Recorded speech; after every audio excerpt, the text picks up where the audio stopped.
राजाओं की वीरता के किस्से तो हम बचपन से सुनते आ रहे हैं। ना जाने कितने जाबाज और निडर राजाओं ने इस धरती पर जन्म लिया है।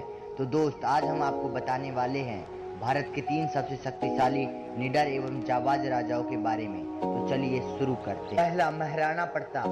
7.5 फुट के कुंभलगढ़ में जन्म लिए मेवाड़ी राजा, राजस्थान के शक्तिशाली राजपूत। वो जब पूरा अकबर भारत को जीत चुका था, तब अकेले मेवाड़ में ये खड़े हुए अकबर के खिलाफ। जब हल्दी घाटी का युद्ध हुआ था, 80,000 की सेना थी अकबर की, 15,000 की सेना थी महाराणा प्रताप की। ध्यान दीजिएगा, वो 80,000, ये 15,000। राणा बोलते थे एक आदमी 5 को खत्म करेगा। देखिए, अकबर की सेना में दम था, राणा के सीने में दम था। आप उनकी वीरता का पता इससे पता लगा सकते हैं, अकबर एक बार भी महाराणा प्रताप से नहीं लड़ा। अकबर को डर था, क्योंकि महाराणा प्रताप उसके सेनापति को घोड़े सहित 20 से काट दिया था।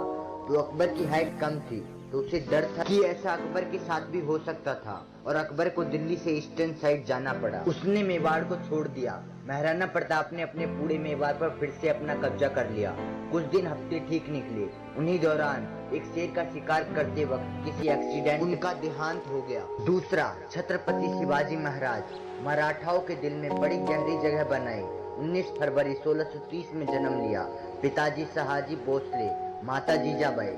पिताजी शहाजी भोसले उस मुगल की सेवा में लगे हुए थे, वो ज्यादा अवेलेबल नहीं रहा करते थे, तो माँ जीजाबाई के साथ ज्यादा समय बिताया।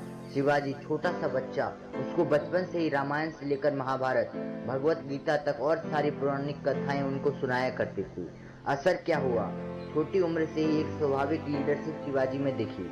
छत्रपति शिवाजी को आप एक कंबाइन अवतार मान सकते हैं, महाराणा प्रताप के शौर्य और चाणक्य की बुद्धिमत्ता का एक। वहीं पर मेवाड़ नाम का जगह, जो कि आज पुणे है, उन्होंने वहां पर देखा जंगल के पिछड़े लोग, लेकिन उनमें साहस बहुत था।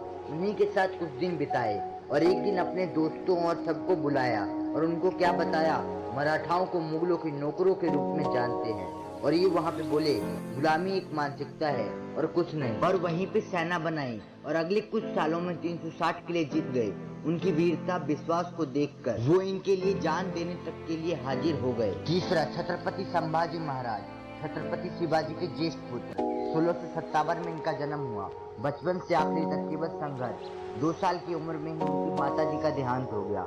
माँ जीजाबाई, जो कि इनकी दादी माँ थी, उन्होंने पालन पोषण किया। 13 साल की उम्र तक 13 भाषाएं सीख चुके थे और कई शास्त्र लिख डाले। अगर आप देखें तो ये एक रेयर कॉम्बिनेशन था, शस्त्र और शास्त्र का।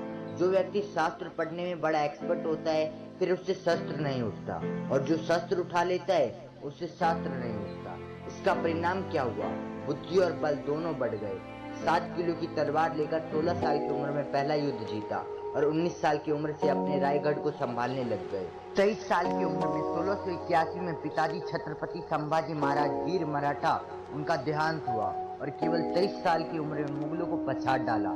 9 साल तक मुगलों को लगातार हराते रहे। एक बात बताऊं, आपको पूरे इतिहास के अंदर शायद केवल एक छत्रपति संभाजी महाराज ही अकेला ऐसा योद्धा हुआ होगा जिसने 9 साल के अंदर 20 लड़ाइयां लड़ी, लेकिन एक भी नहीं हारा। अब औरंगजेब को ये समझ में आ गया कि इसको युद्ध में हराना इम्पॉसिबल है, तो छत्रपति संभाजी महाराज के साले साहब थे ना, उसको संभाजी महाराज ने वेतनदारी देने से मना कर दिया। ये खबर औरंगजेब को पता लग गई और एक छल से छत्रपति संभाजी महाराज को बंदी बना लिया और उनको काफी यातनाएं दी, लेकिन उसका कुछ भी उनके चेहरे पर दिखाई नहीं पड़ा। देश धर्म पर मिटने वाला शेर शिवा का छावा था, महापराक्रमी परम प्रतापी एक ही शंभू राजा था। और अंतिम में औरंगजेब ने उनके शरीर के टुकड़े टुकड़े कर दिए। मुझे गर्व है कि मैंने ऐसे देश में जन्म लिया जहाँ पर इन जैसे वीरों का जन्म हुआ। तो आपको हमारी मेहनत कैसी लगी, कमेंट जरूर करना, और अगर आपको हमारी वीडियो पसंद आई हो तो वीडियो को लाइक जरूर करना।